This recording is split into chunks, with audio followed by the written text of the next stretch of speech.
fazer a apresentação oficial do pastor Tarcísio. O pastor Tarcísio é um amigo, né? Muito amigo, né? Batizou o Miguel, foi? Batizou o Miguel e o Santo batizou o Isaac. Isso, e o Oswaldão batizou a Suzana, isso mesmo. Batizou o nosso filho de vídeo. Ele vai apresentar. E é o seguinte, o pastor Tarcísio é muito espirituoso, muito, né? Uma das coisas que ele falava, né, a gente brinca, né, da noção daquele tempo antigo, né? Uma das coisas que ele falava é que eu não estive no dilúvio, não, mas pisei na lama dele. Né? Então vocês terem uma ideia, né? E eu brincava com ele, como foi aeronáutica, né? Então eu falava com ele que ele era amigo do Santos Dumont. Ele foi 14 dias junto com ele e tal. Então é uma mão na outra, né, pastor? É assim. Deus possa abençoar essa apresentação, mensagem, apresentação da vida também. Bom, meus irmãos, vocês podem sentar. O pastor Tarcísio tem marcado, né, a história de muitas vidas por causa do seu ministério pastoral. Agora ele está auxiliando a igreja lá de uma frente missionária lá no Preto.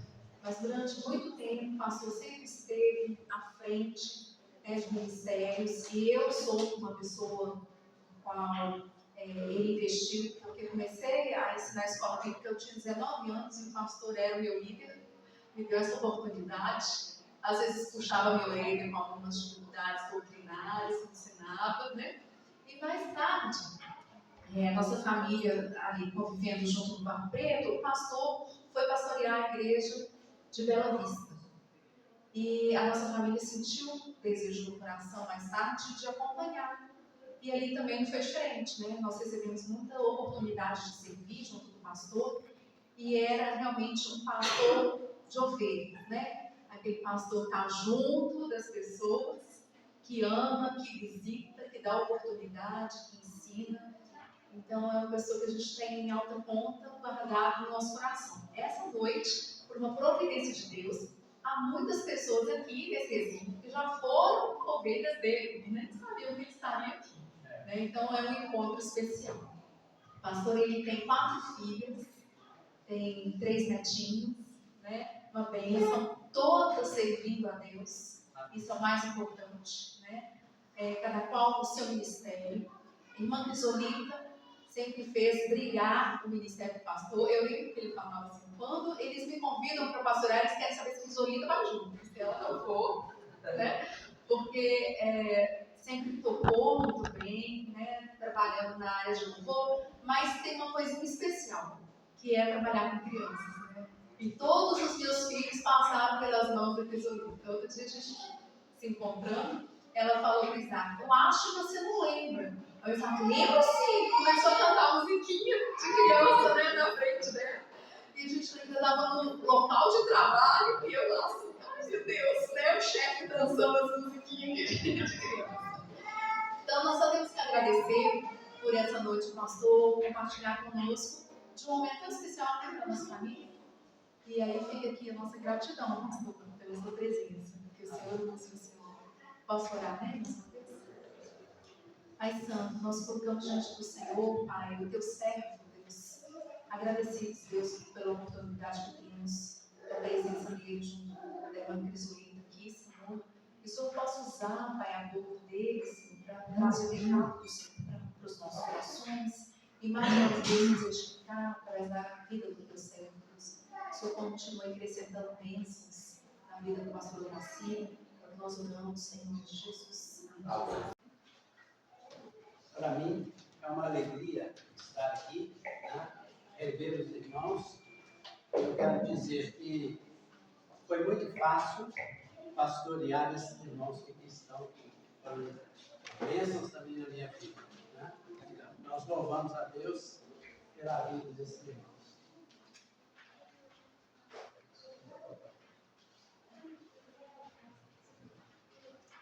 Vamos ver se funciona.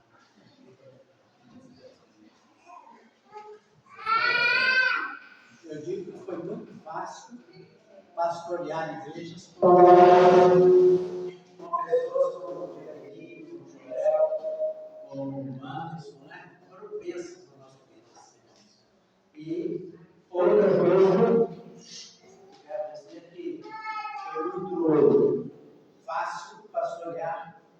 juntamente com a minha esposa, porque ela foi quase 80% do ministério. Né? Eu só pregar e o resto para fazer. Tocar, dirigir as músicas, às vezes dirigir o caminho.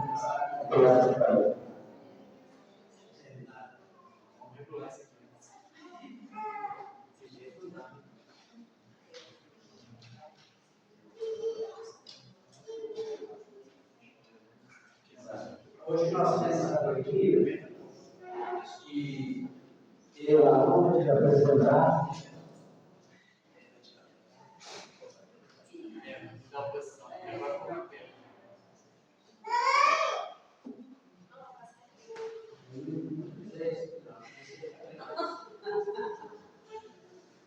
nós temos a honra de, nesse culto, apresentar a Bianca, né, a Deus. Esse tipo de apresentação de crianças é uma prática das igrejas evangélicas. Né? Nós não batizamos crianças, mas nós apresentamos a Deus pedindo que abençoe essa criança, e normalmente é na primeira visita que a criança faz à igreja no culto, né? Ou à casa de Deus, participando de um culto. Por isso nós vamos ter essa cerimônia, né? E antes de chamá-los aqui à frente, eu quero usar aquele texto que foi lido, né? Aqui que foi falado junto, né? Que nós participamos, quando o Salmo 127 nos diz o seguinte: que os filhos são herança da parte do Senhor. Né? Olha que interessante. A herança do Senhor são os filhos, o fruto do ventre do seu galardão. Como flechas na mão de um guerreiro, assim são os filhos da mocidade. Eu lembro do livro de Khalil Gibran, os arqueiros, né? Ele fala: quanto mais se dobra o arco, se inverte o arco, mais longe lança a flecha. Né? E aplicando isso, nós pensamos: quanto mais os pais se dobram em oração pelos filhos, mais eles serão bênçãos para o mundo, né? Mesmo que sejam lançados para longe, né? Como Joel tem lá no sul, né? No Brasil, eu sei que todos eles são bênçãos aonde eles vão, né? Porque eles foram criados para ser bênçãos, né? Então eles são herança da parte do Senhor. E alguém já disse: os filhos não são nossos filhos, são filhos para o mundo, né? Nós criamos, mas eles se vão. E nós devemos criá-los para ser bênçãos. Por isso que o texto aqui diz que eles são como flechas na mão da gente. Então, que Deus possa abençoar esses filhos, né?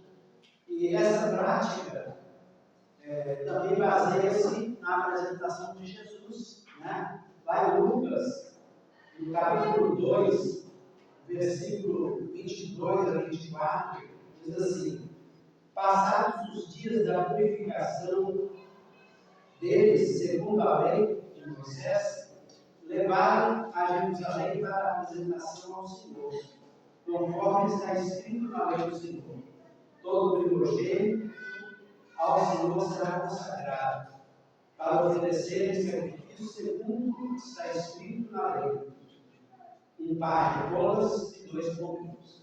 Isso era o costume judaico, né? Ou é ainda o costume judaico. Mas, baseado nisso, não só os primogênitos, nós trazemos todos os filhos, porque eles são herança do Senhor. Por isso, nesse momento, eu convido ao Isaac, também a sua esposa, a Larissa, se puder trazer também a Helena, Sara, né? Vamos assistir aqui à frente. Os avós, Joel e Angelino, a bisavó, se puder vir também, né? Todos os parentes que estão aqui, todos estar aqui juntos para essa apresentação ao Senhor. Né? Então, a igreja é muito importante nessa parte também, porque a família, ao apresentar a Deus, está também dizendo que vai criá-los para o louvor do Senhor. Né? Então, Lucas capítulo 2, não, está em Marcos 10, quando Jesus abençoou as crianças, nós lemos o texto dizendo assim: então trouxeram algumas crianças para que colocassem, mas os discípulos os repreendiam. Jesus, porém, vendo isso, humilhou-se e disse: deixai vir a mim os pequeninos, não mereceis, porque dos tais é o reino de Deus. Em verdade vos digo que não recebeu o reino de Deus como uma criança, de maneira que o desprezarei. Então, aplicando esse texto, eu quero dizer que a igreja deve ser também, junto com os pais, educadores dessas crianças, para ajudar a recebê-los e educá-los na mesma de Deus. Os discípulos, ali naquele momento, não entenderam. Achavam que as crianças sempre iam do trabalho de Jesus.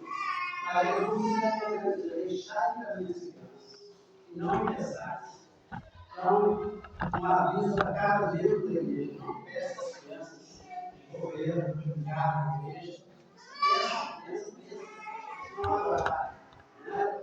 É claro que, com certa medida, mas deve ter uma classe de crianças, deve ter um lugar para as crianças poderem estar aprendendo. Que Deus possa abençoar. Então, neste momento, nós vamos orar ao nosso Deus, oferecendo a Deus e apresentando a Bianca. Bianca é um nome que veio lá dos italianos, né? Quer dizer pura, branca, né?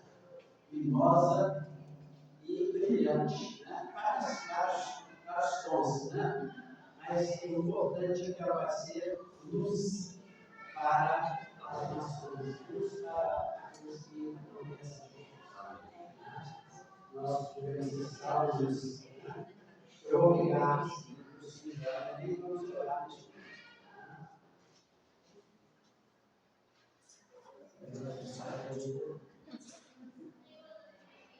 Vamos estar orando.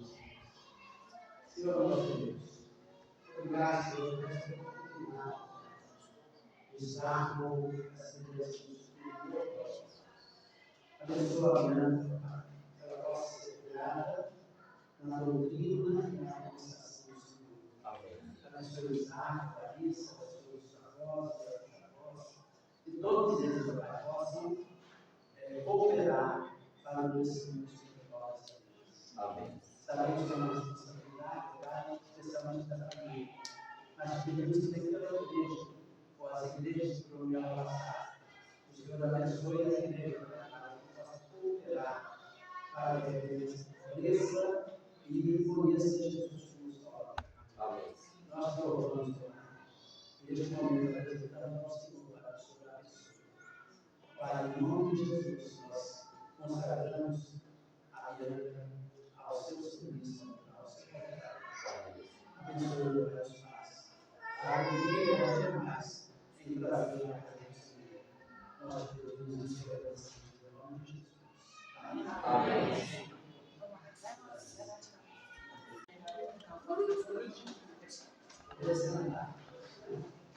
Nós louvamos a Deus porque nós podemos estar no casamento deles, e agora você está aqui ensinando todas as coisas.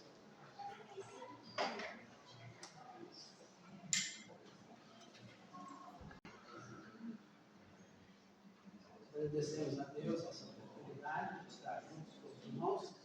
E o Joel pediu que nós dessemos três palavrinhas, né, sobre a nossa conversão, chamada e nosso ministério. Nós tivemos a alegria, a honra, né, de nascer num lar também evangélico. Meus pais, minha mãe, desde criança foi criada no evangelho. Aos 7 anos, minha mãe tinha, quando meus avós se converteram na primeira igreja batista de Belo Horizonte.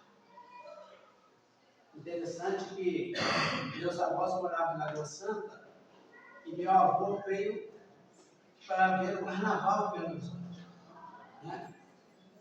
E deu uma confusão ali na Praça 7 e a igreja se reuniu no edifício Lavalha, onde é o edifício Lavalha, a primeira igreja nasceu ali. E eles procuraram se esconder da confusão. Entraram na igreja, Dona Rosalia Árvore, que era missionária, e os outros pastores, tudo, receberam, e eles se sentiram tão bem naquele culto ali, que eles, no próximo domingo seguinte, eles voltaram a Belo Horizonte para assistir o culto na primeira igreja.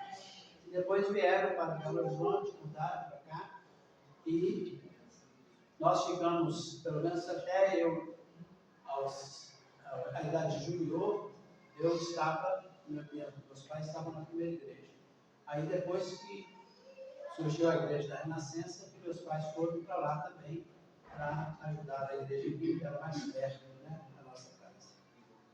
E eu me lembro de uma alegria que meus pais, todos os domingos, né, que estavam na primeira igreja, nós pegávamos o bonde ali na Rua Jacuí, descíamos na Caetés com Afonso Pena e depois víamos a pé até a primeira igreja, todos os domingos, com uma maior alegria, né? E naqueles tempos eu lembro que o pastor fazia uma promoção, ou pelo menos uma campanha, de cada família apresentar a chave da casa, todos de pé ali apresentando que a família estava junto, né? Era uma alegria todo mundo estar junto na igreja. Então, depois disso, eu cresci ali na Igreja da Renascença, participando também dos embaixadores do Veio, e num acampamento no Rio de Janeiro, Sítio Sossego, eu aceitei a Jesus como meu Salvador, mas já conhecia Jesus, estava na igreja o tempo todo, mas lá, com uma história contada também pelo Titinho Belan, que era um pedreiro e fazia também no quadro, diz lá as figuras, e ele então fez o apelo e eu aceitei a Jesus. Depois, eu senti o desejo de fazer o seminário, mas não tinha aquela condição de chamada para pastorado, não. Eu era professor na igreja de Dona Luiz e eu achei que eu precisava aprender mais, né, para ensinar. E fui para o seminário. Depois que nós formamos em Visorita, o pastor Tancur nos pediu para ficar um mês, 40 dias, na cidade de Lavras, substituindo um pastor missionário, pastor Samuel Arcanjo, que tirou férias. E nós ficamos lá 40 dias fazendo um trabalho.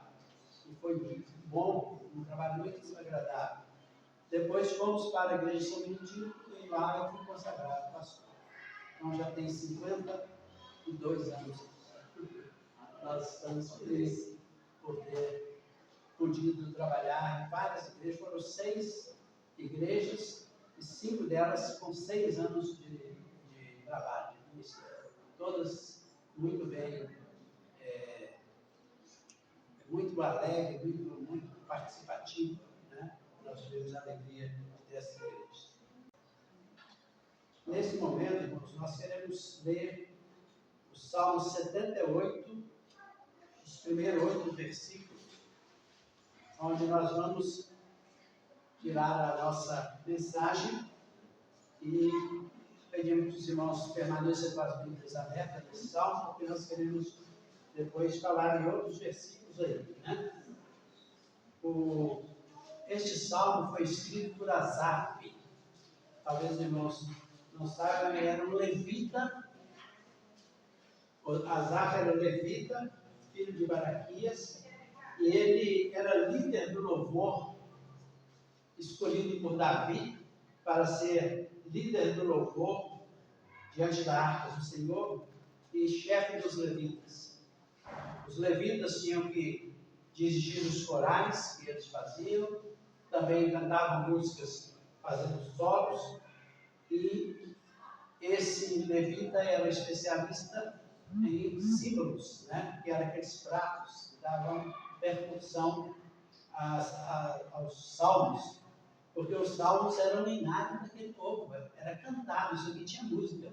Se a gente pudesse ter as músicas desses salmos, seria muito bom. E esse salmo, ele relata que o povo precisava voltar para Deus, porque eles tinham se esquecido no período de Deus. E mesmo aquele povo que saiu do Egito, aquela geração foi a geração que presenciou mais milagres, né? Além das pragas do Egito, que não chegou aonde eles habitavam, na terra de Gósen, as pragas só atingiam os egípcios. Eles não, eles ficavam perto, os gafanhotos não iam lá, as moscas, as rãs, nada ia lá, só na casa dos egípcios. É o poder de Deus, né? Eles estavam livres, e eles presenciaram tudo isso. Mas mesmo assim, de vez em quando, eles, né, reclamavam,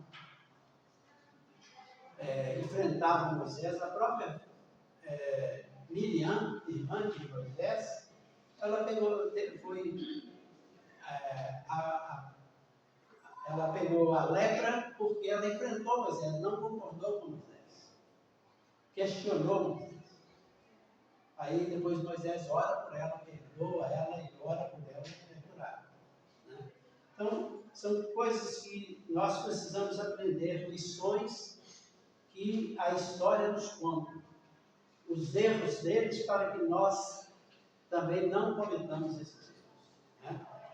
Então, o Salmo de Asaf é o segundo salmo maior, né? E o Salmo 119 é o maior. Depois, esse salmo tem 78 versículos, né? Salmo de Asaf. 72 versículos. Bem extenso. Então, vamos ler do verso 1 a 8. Escutai, povo meu, a minha lei. Prestai ouvidos às palavras da minha boca. Abrirei os lábios em parábolas, publicarei enigmas dos tempos antigos. Então ele vai relatar coisas antigas que ouvimos e aprendemos, que nos contaram os nossos pais. Não encobriremos aos seus filhos, contaremos à vindoura geração os louvores do Senhor e o seu poder, e as maravilhas que fez. Ele estabeleceu um testemunho em Jacó, instituiu uma lei em Israel, e ordenou aos nossos pais que os transmitissem a seus filhos, a fim de que a nova geração conhecesse filhos que ainda não terão de nascer, se levantassem e, por sua vez, os referissem aos seus descendentes, para que pusessem em Deus a sua confiança e não esquecessem dos feitos de Deus, mas lhes observassem os mandamentos, e que não fossem como seus pais, geração obstinada e rebelde, geração de coração inconstante, cujo espírito não foi fiel a Deus. Então, Asaf, ele viveu num tempo ainda do tabernáculo, antes da construção do templo, no tempo de Davi, ainda era o tabernáculo. Depois, com Salomão, que foi erguido o templo de Jerusalém. E ele viveu nesses dois períodos, entre o tabernáculo e o templo. E ele era o líder do louvor diante da arca do Senhor. Era uma pessoa muito importante ali na direção dos louvores. E ele, além de compositor, além de músico, ele era profeta também. E ele ensinava também. Então, esse salmo é uma lição para cada um de nós. Convido os irmãos para lerem todo esse salmo depois e aprender o que Deus vai falar a cada um de nós, né? O que ele está relatando aí é que aquele povo que viveu todas essas experiências experiências, foi a geração que viu mais maravilhas, né? Viu Deus passando sobre as casas na Páscoa ali, na primeira Páscoa, e preservando a vida dos primogênitos do seu povo, mas não fazendo isso durante os egípcios. Os egípcios estavam de luto. Até Faraó perdeu o seu primogênito, aquele que seria o novo Faraó, né? Então, todos eles estavam de luto. E então, foi nesse momento que eles saíram de lá, do Egito. E eles viram Deus preservando as suas vidas.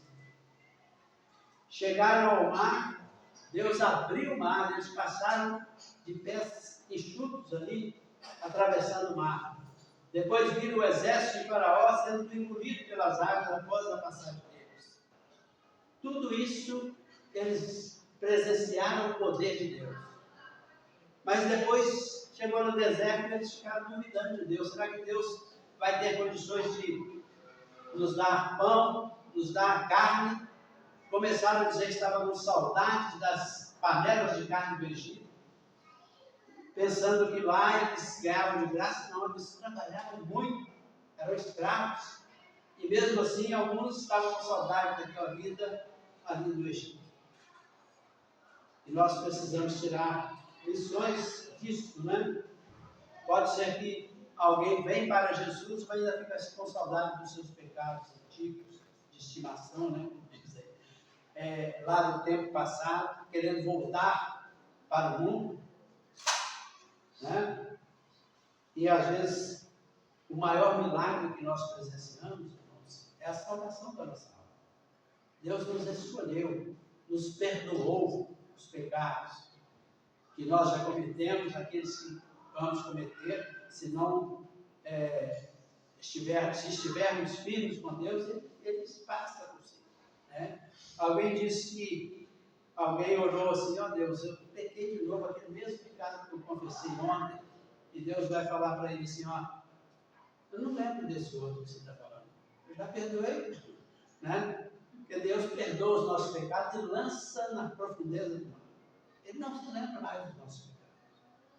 Então, você não precisa de ficar com remorso daquilo que Ele já perdoou, não. Ele já perdoou, né? Então, nós precisamos viver a vida lembrando do Deus poderoso que nós seguimos, né?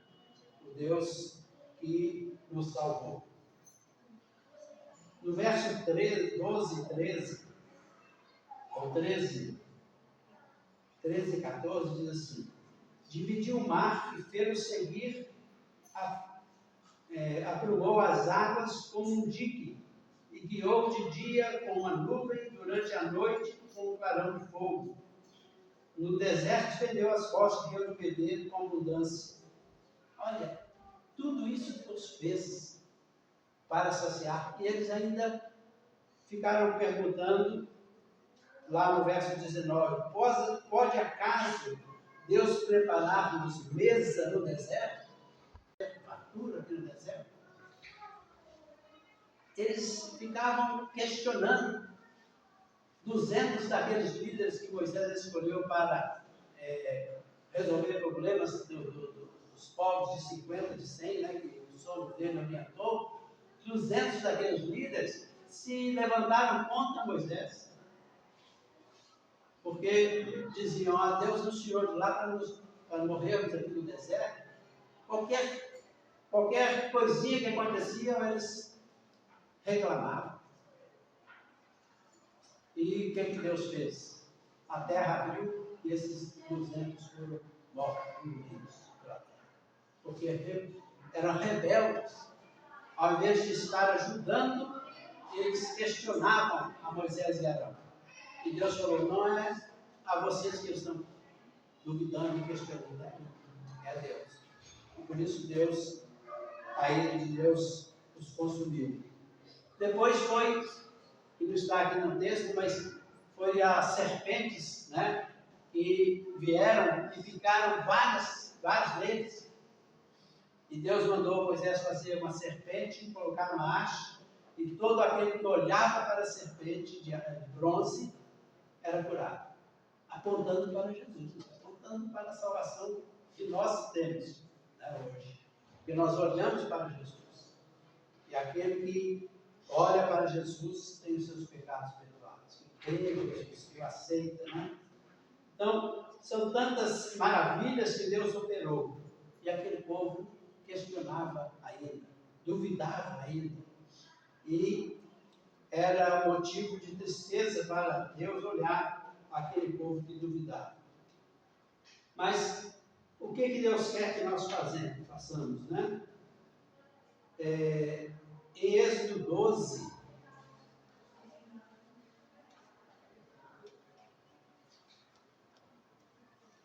lá em Êxodo 12, vamos ler o que Deus está falando para que nós façamos, né? E nós passamos esses dias pela Páscoa, e nos versículos de número 26 e 27, de Êxodo 12. Olha o que ele diz aí. Né?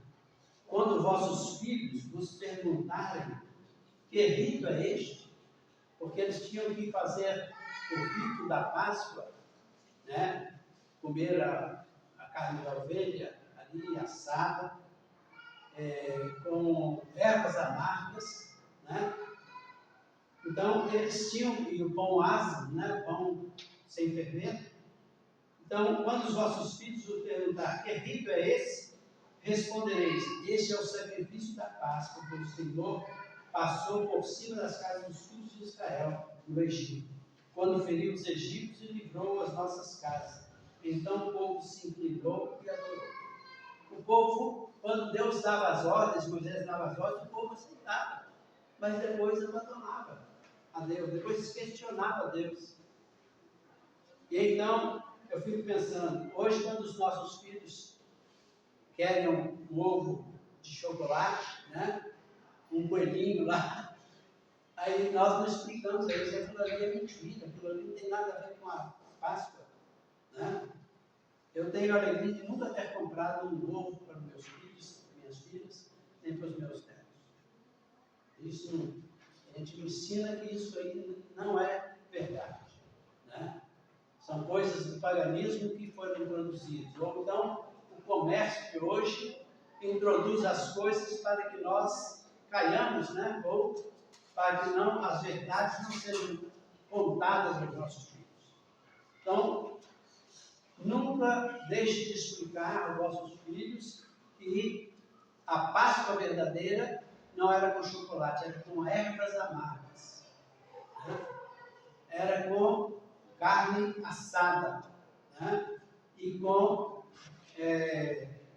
o pão sem fermento, pão ácido. Então, às vezes, as culturas, né, o choque de cultura vai acontecendo.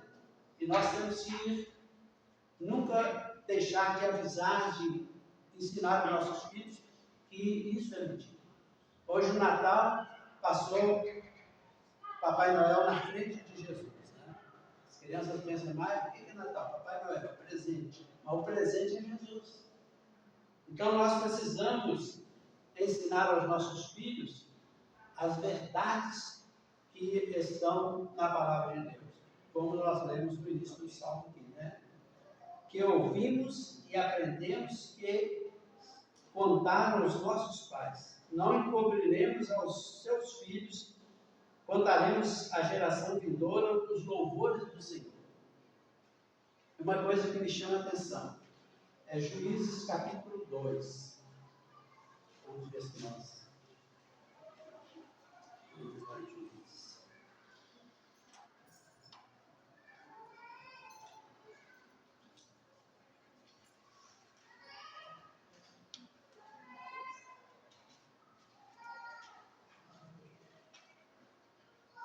Juízes capítulo 2, a gente às vezes nem entende como que a rapidez que isso aconteceu, né? Juízes capítulo 2, versos 10 a 13.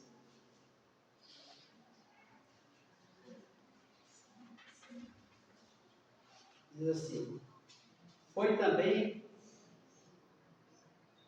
congregada os seus pais, toda aquela geração, a outra geração após eles se levantou, que não conhecia o Senhor, nem tampouco as obras que fizeram a Israel.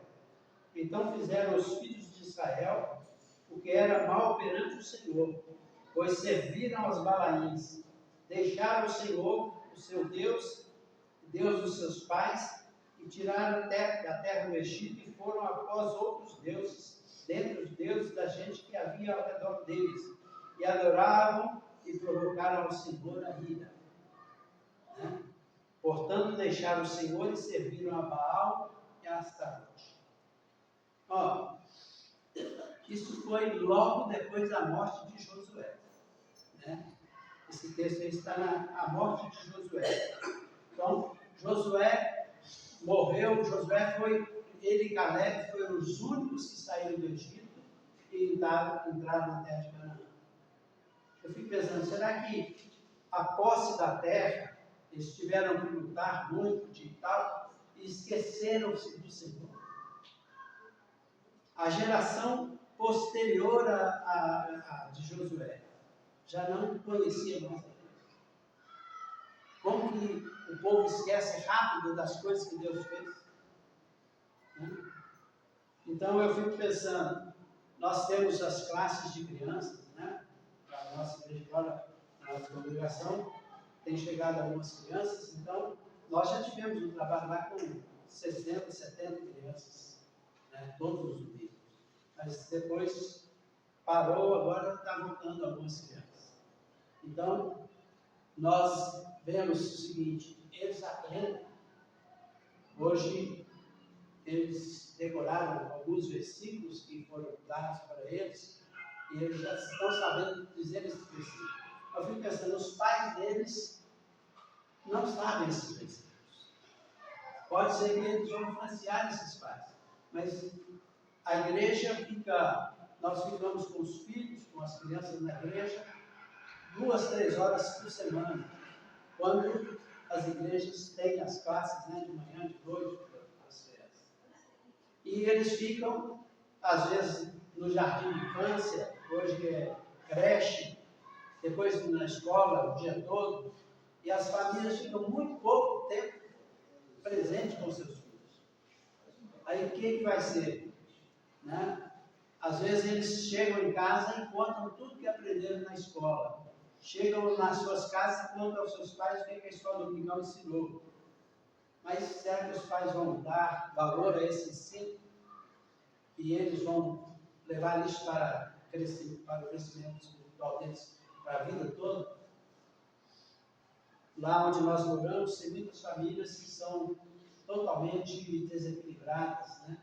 Famílias onde o pai não é crente, bebe, a mãe luta sozinha às vezes, e os filhos, eles deixam que vá à igreja, às vezes para ficar livres, né? Nós ajudamos, levando para a igreja, pegamos lá na casa deles. Mas será que eles vão ter crescimento espiritual mesmo? Os nossos filhos, né, os crentes, pelo menos temos os irmãos lá para reforçar aquilo que eles aprenderam.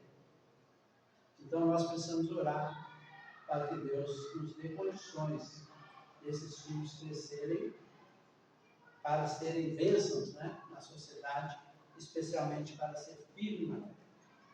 Porque o mundo luta muito contra aquilo que nós ensinamos. Né? Então nós precisamos estar firmes para levar essa verdade do Evangelho. Lá no verso 17 do Salmo, ainda quero ler o que está.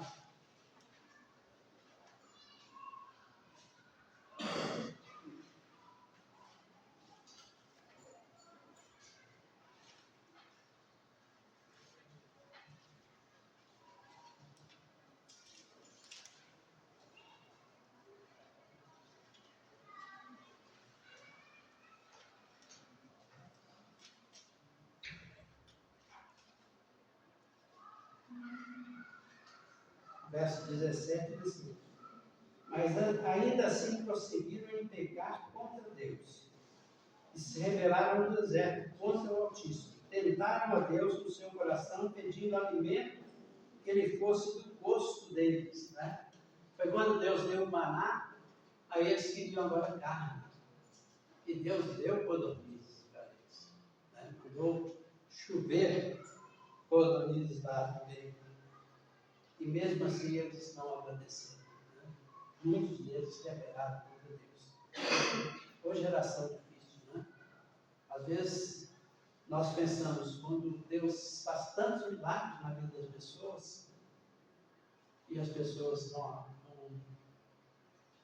agradecem esse milagre, servindo ao Senhor. Às vezes não querem mais milagre. Tem pessoas que estão na igreja pedindo oração, querendo cura, querendo bênçãos, mas não querem Deus. Querem a bênção de Deus, mas não querem Deus da bênção. Né? Então Deus abençoou tanto esse povo, e eles deram para trás no sentido de cumprir os mandamentos do Senhor Deus. Né? O versículo 40 diz assim: quantas vezes se rebelaram contra ele no deserto, e na solidão o provocaram. Tornaram a tentar a Deus e agravaram o Santo de Israel. Não se lembraram do poder dele, nem do dia em que ele resgatou dos adversários, como no Egito operou os sinais. E agora ele vai falar, seguindo aí, todas as pragas do Egito, que eram sinais daqueles deuses adorados pelos egípcios. E ele mostra todos esses. E o povo de Deus ficou isento. Né? Não foi atingido. E mesmo assim, eles rejeitaram a Deus. Né? No final do capítulo, ele diz: também escolheu Davi, verso 70, escolheu Davi, o seu servo, e tornou dos retiros das ovelhas, e tirou do cuidado das ovelhas, das suas crias, para ser pastor de Jacó, o seu povo, e de Israel, sua herança. E ele apacentou com senso de integridade o seu coração, e dirigiu com mão precavida.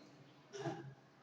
Davi teve a alegria de preparar todo o material do templo, só Deus não deixou que ele construísse, ele sabia tudo ali. Né? O povo levou todo o material que precisava, tudo, mas Deus deixou para que Salomão pudesse substituir e construir o templo. Mas Davi foi muito importante, foi ele que orientou o culto todo ali, escolheu as pessoas para ficar, né, os levitas que ficassem cuidando do templo, cuidando da portaria do templo e também da música do templo. Eram os levitas que faziam isso. Então Deus sempre teve as pessoas certas, nos lugares certos, e Davi foi esse ajudador e colocou as pessoas nos lugares certos. Né? Que conosco, né, não aconteça assim. Né? Nós possamos relembrar e passar para a nossa geração futura aquilo que Deus tem feito em nossas vidas. E que Deus possa ser para essa nova geração também, para que nós possamos ver igrejas cada dia mais cheias e pessoas mais sedentas da salvação. Eu fico pensando, né? No nosso tempo antigo de criança, nós víamos a série de conferências nas igrejas, era de segunda a domingo. De segunda a domingo. Hoje, às vezes, a gente fizer só no fim de semana, só no domingo que alguns vão. Né? Que a pessoa agora pensa que só domingo é do Senhor. Todos os dias são do Senhor. Tudo que somos e temos pertence a Deus. Então não é só o domingo. Né? Então nós precisamos tirar o tempo, né, para estar diante de Deus diariamente. Nós precisamos estar apoiando todos os trabalhos que a igreja faz para que as pessoas que vejam o nosso amor, nossa união sejam tocadas. A igreja primitiva, em Atos, diz que cada dia o Senhor acrescentava à igreja aqueles que iam sendo salvos. Era Senhor convertido, porque a igreja se tornou um imã atraindo as pessoas, por causa da convivência daqueles irmãos. Era só um coração do povo da igreja. E eles viviam aquela alegria, participando dos cultos, participando das orações, e o povo foi mudando a ideia de igreja. Que nós possamos ser o sal da terra, que provoca sede nas pessoas, e ser luz para mostrar o caminho de Deus na vida das pessoas. Que Deus nos abençoe. E abençoe a igreja também. Né? Nós vamos orar com a bênção apostólica, se não tiver mais outra coisa a fazer, tem um aviso, né?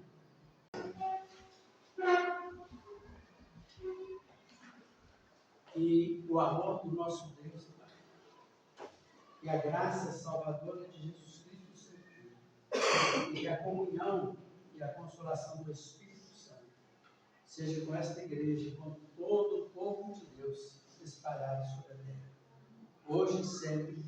Amém. Amém.